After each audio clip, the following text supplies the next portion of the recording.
양치할 때 가끔 피가 나긴 하는데 피곤해서 그런가 보다 했어요. 잇몸이 좀 붓고 시큰거리긴 해도 참고 지낼 만해요. 혹시 당신도 이렇게 생각하며 잇몸의 작은 경고들을 무시하고 계시진 않습니까? 만약 그 사소해 보이는 잇몸 출혈과 불편감이 당신의 심장을 멈추게 하고 당뇨병을 악화시키는 죽음의 전령일 수 있다면 어떻게 하시겠습니까? 안녕하십니까? 수십만 명의 잇몸을 살리고 그보다 더 많은 전신 질환의 위험을 막아온 치주과 의사 이승균입니다. 이번 시간 저는 여러분이 너무나도 쉽게 간과하지만 사실은 당신의 심장과 혈당, 나아가 전신 건강을 송두리째 무너뜨릴 수 있는 입속의 시한폭탄, 바로 치주염에 대한 충격적인 진실과 그 완벽한 해결책을 공개하고자 합니다. 잇몸병은 결코 입안에만 머무는 가벼운 질환이 아닙니다.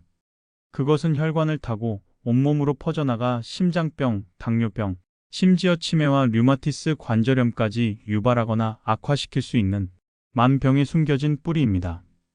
지금부터 이 위험천만한 입속의 화약고를 안전하게 제거하고 당신의 잇몸은 물론 전신 건강까지 철벽처럼 지켜낼 수 있는 이것, 즉 기적의 잇몸 방어술의 모든 비밀을 낱낱이 공개하겠습니다. 먼저 잇몸병, 즉 치주질환이 무엇인지 정확히 알아야 합니다. 치주질환은 크게 치은염과 치주염으로 나뉩니다. 치은염은 비교적 가벼운 초기 단계로 잇몸에만 염증이 국한된 상태입니다. 잇몸이 붓고 붉어지며 양치질할 때 쉽게 피가 나는 것이 주된 증상입니다. 이 단계에서는 스케일링과 올바른 칫솔질만으로도 대부분 건강한 잇몸으로 회복될 수 있습니다. 하지만 이 치은염을 방치하여 염증이 잇몸 속 깊은 곳, 즉 치아를 지지하는 치주인대와 치조골까지 퍼지면 치주염으로 진행됩니다. 치주염 단계에서는 잇몸과 치아 사이의 틈이 벌어져 치주낭이 형성되고 이 주머니 속의 세균과 염증 물질이 더욱 쌓이면서 치조골이 서서히 녹아내립니다. 결국 치아가 흔들리다가 빠지게 되는 것입니다. 안타깝게도 치주염으로 한번 파괴된 치조골은 다시 원래대로 회복되기 매우 어렵습니다. 더 무서운 것은 치주염은 상당 기간 특별한 통증 없이 소리 없이 진행되는 경우가 많은 분들이 심각한 상태가 되어서야 병원을 찾는다는 사실입니다. 그렇다면 이 입속의 염증, 치주염이 어떻게 우리 몸 전체를 병들게 하고 심지어 심장병과 당뇨병까지 유발하거나 악화시키는 것일까요? 그 충격적인 연결고리를 지금부터 과학적으로 설명드리겠습니다. 첫째, 잇몸 세균과 염증 물질의 전신 혈관 침투, 심혈관 질환에 숨겨진 도화선. 치주염이 생기면 잇몸의 출혈과 염증이 반복됩니다. 이때 진지발리스균과 같은 치주 병원균과 염증 물질이 손상된 잇몸 혈관을 통해 우리 몸 전체 혈액으로 쉽게 침투합니다.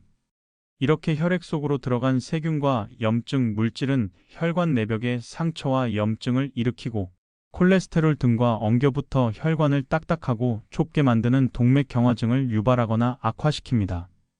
또한 혈전 생성을 촉진하여 심장 혈관이 막히는 심근경색이나 뇌혈관이 막히는 뇌졸중의 위험을 크게 높입니다. 실제로 수많은 연구에서 치주염 환자가 건강한 사람보다 심혈관 질환 발생 위험이 현저히 높다는 사실이 입증되었습니다. 잇몸에서 나는 피, 그냥 닦아내면 끝이라고 생각하셨습니까? 그 피 속에 당신의 심장을 멈추게 할 세균이 숨어 있을 수 있습니다. 둘째, 인슐린 저항성 증가 및 혈당 조절 방해. 당뇨병을 부르는 악순환. 치주염으로 인한 만성적인 전신 염증은 우리 몸의 인슐린 저항성을 높이는 주요 원인 중 하나입니다. 인슐린 저항성이란 혈당을 조절하는 호르몬인 인슐린이 제 기능을 하지 못하여 세포가 포도당을 효과적으로 흡수하지 못하는 상태를 말합니다. 이는 곧 혈당 수치를 높여 당뇨병을 유발하거나 이미 당뇨병을 앓고 있는 환자의 경우 혈당 조절을 더욱 어렵게 만들고 합병증 위험을 증가시킵니다. 반대로 당뇨병 환자는 면역 기능 저하와 높은 혈당으로 인해 치주염이 더 쉽게 생기고 빠르게 악화되는 악순환에 빠지기 쉽습니다. 잇몸병과 당뇨병은 서로를 부추기며 건강을 앗아가는 죽음의 뒤획과 같습니다. 이 외에도 치주염은 폐렴과 같은 호흡기 질환, 류마티스 관절염, 임산부의 조산 및 저체중아 출산 위험 증가, 심지어는 알츠하이머병과 같은 인지 기능 저하와도 관련이 있다는 연구 결과들이 계속해서 보고되고 있습니다. 이처럼 잇몸 건강은 단순한 구강 건강을 넘어 우리 몸 전체 건강의 초석임을 명심해야 합니다.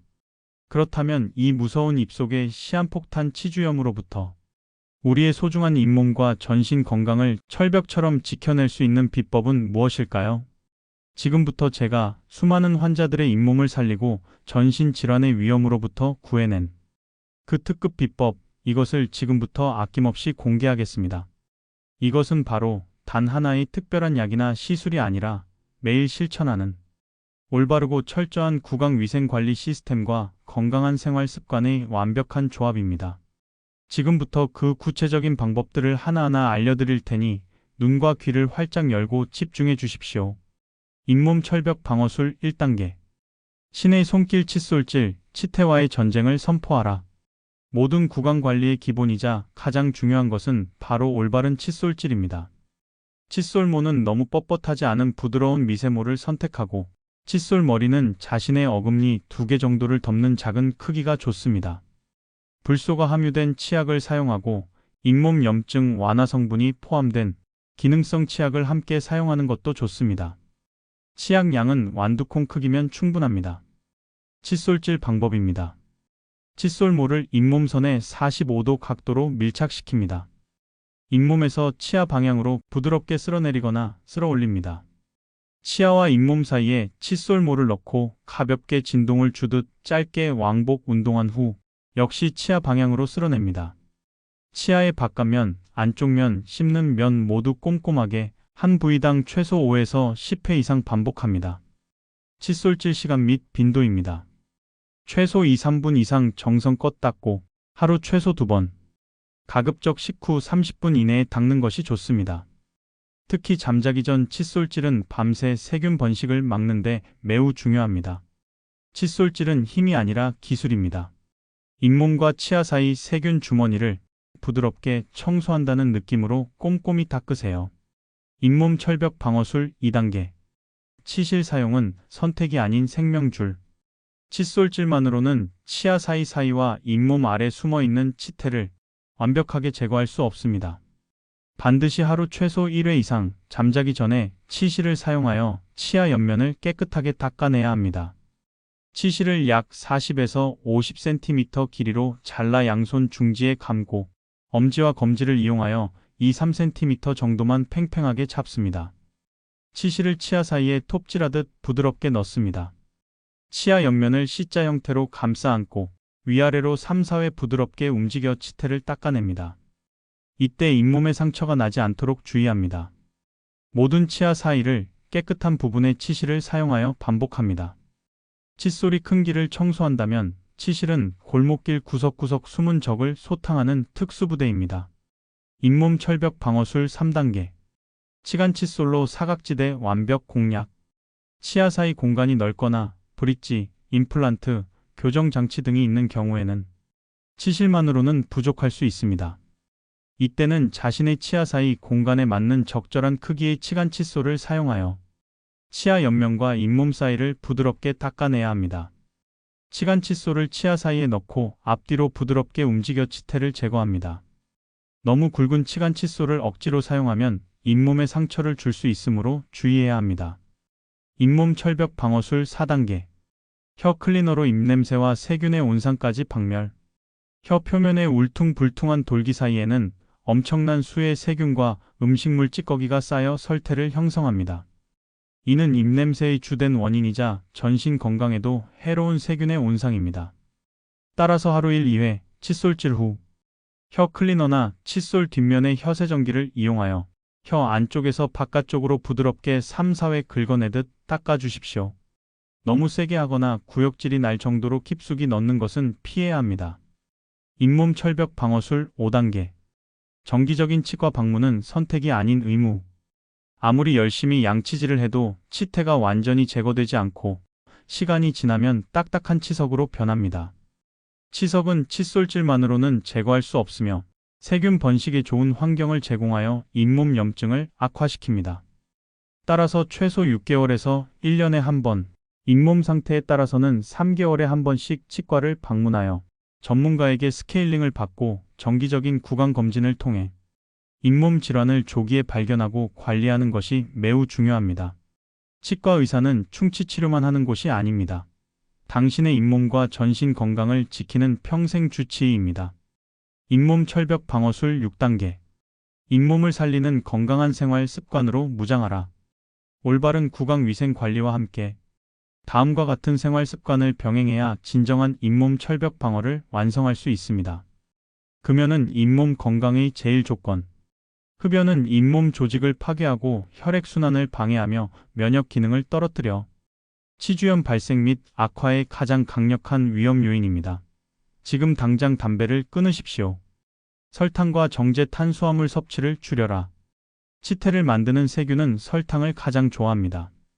단 음식, 음료수, 과자, 흰빵, 흰쌀밥 등 정제 탄수화물 섭취를 줄이고 대신 섬유질이 풍부한 채소와 과일, 통곡물을 섭취하십시오.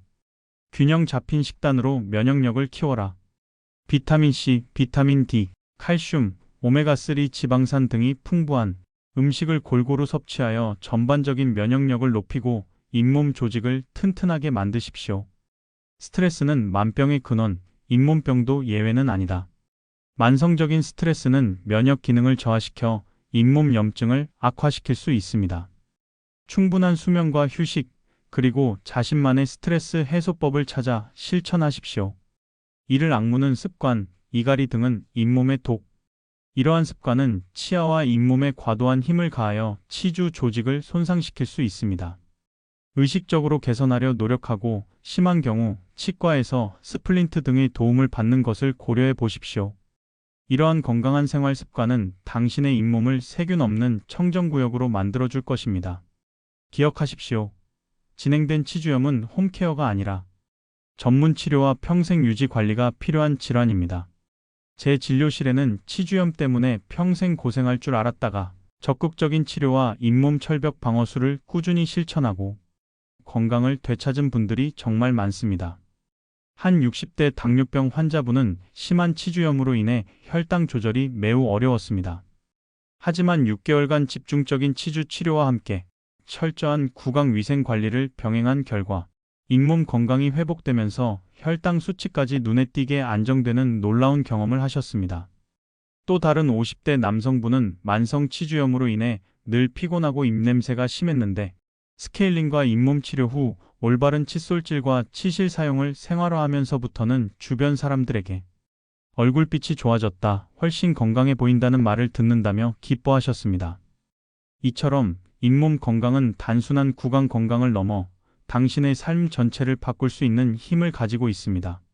자, 이제 치주염과 전신 건강, 그리고 이번 시간 알려드린 잇몸 철벽 방어술에 대해 많은 분들이 평소 궁금해하셨을 만한 점들을 Q&A 형식으로 명쾌하게 풀어드리겠습니다.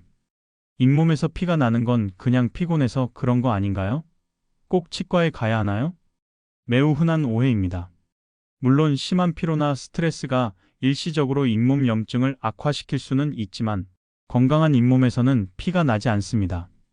잇몸 출혈은 대부분 치태나 치석으로 인한 잇몸 염증의 가장 초기이면서도 중요한 신호입니다. 따라서 피곤해서 그렇겠거니 하고 방치하지 마시고 잇몸 출혈이 2주 이상 지속된다면 반드시 치과를 방문하여 정확한 원인을 확인하고 스케일링 등 적절한 관리를 받으셔야 합니다. 전동 칫솔이 일반 칫솔보다 치주염 예방에 더 효과적인가요? 전동 칫솔은 일반 칫솔에 비해 특정 부위를 더 효과적으로 닦아내거나 칫솔질이 서툰 분들에게 도움을 줄 수 있습니다. 일부 연구에서는 전동 칫솔이 플라크 제거에 더 효과적이라는 보고도 있습니다. 하지만 가장 중요한 것은 칫솔의 종류보다는 얼마나 정확하고 꼼꼼하게 닦느냐입니다. 아무리 좋은 전동 칫솔이라도 잘못 사용하면 효과가 떨어지고 잇몸에 손상을 줄 수 있습니다. 자신에게 맞는 칫솔을 선택하고 치과에서 올바른 칫솔질 방법을 배우는 것이 중요합니다. 스케일링을 너무 자주 하면 치아 사이가 벌어지거나 이가 약해진다는 말이 있던데 사실인가요?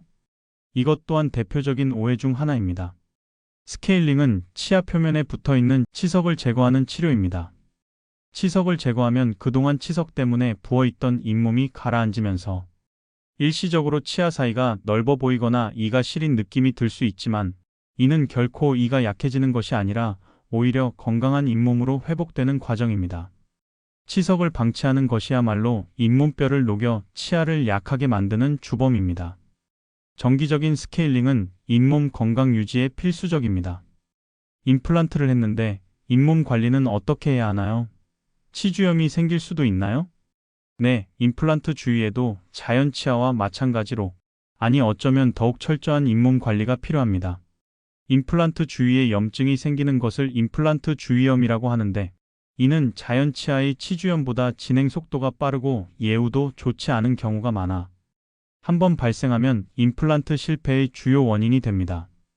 따라서 임플란트를 하신 분들은 일반적인 칫솔질 외에도 반드시 치간 칫솔, 워터픽, 특수 치실 등을 이용하여 임플란트와 잇몸 사이를 매우 꼼꼼하게 닦아내고 정기적인 치과 검진과 전문가 관리를 통해 임플란트 주위염을 예방해야 합니다.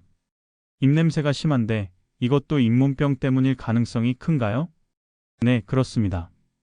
입냄새의 여러 원인 중 가장 흔하고 중요한 원인 중 하나가 바로 잇몸병과 설태입니다. 잇몸 염증으로 인해 치주낭이 깊어지면 그 속에 음식물 찌꺼기와 세균이 쌓여 부패하면서 심한 악취를 유발합니다. 또한 혀에 낀 설태 역시 입냄새를 유발하는 주요 원인입니다. 따라서 입냄새가 심하다면 이번 시간 알려드린 잇몸 철벽 방어술을 철저히 실천하시고 반드시 치과를 방문하여 정확한 원인을 찾고 적절한 치료와 관리를 받으시는 것이 중요합니다. 시청자 여러분, 잇몸은 우리 몸 전체 건강을 비추는 거울이자 생명을 지키는 중요한 방어선입니다. 건강한 잇몸은 단순히 아름다운 미소를 넘어 당신의 심장과 혈당, 그리고 삶 전체를 건강하게 지키는 가장 확실하고 경제적인 투자입니다. 기억하십시오. 당신의 잇몸 건강은 당신의 손에 달려 있으며 오늘부터 시작하는 작은 실천이 당신의 빛나는 미래를 만듭니다. 이 영상이 당신의 건강을 지키는데 큰 도움이 되셨다면 구독과 좋아요로 저의 진심 어린 조언에 따뜻한 격려와 박수를 보내주십시오. 다음 시간에도 여러분의 삶을 더욱 건강하고 풍요롭게 만들 수 있는 치주과 명의의 명쾌한 해법으로 찾아뵙겠습니다. 지금까지 치주과 의사 이승균이었습니다. 시청해주셔서 대단히 감사합니다. 늘 건강한 잇몸과 함께 행복하십시오.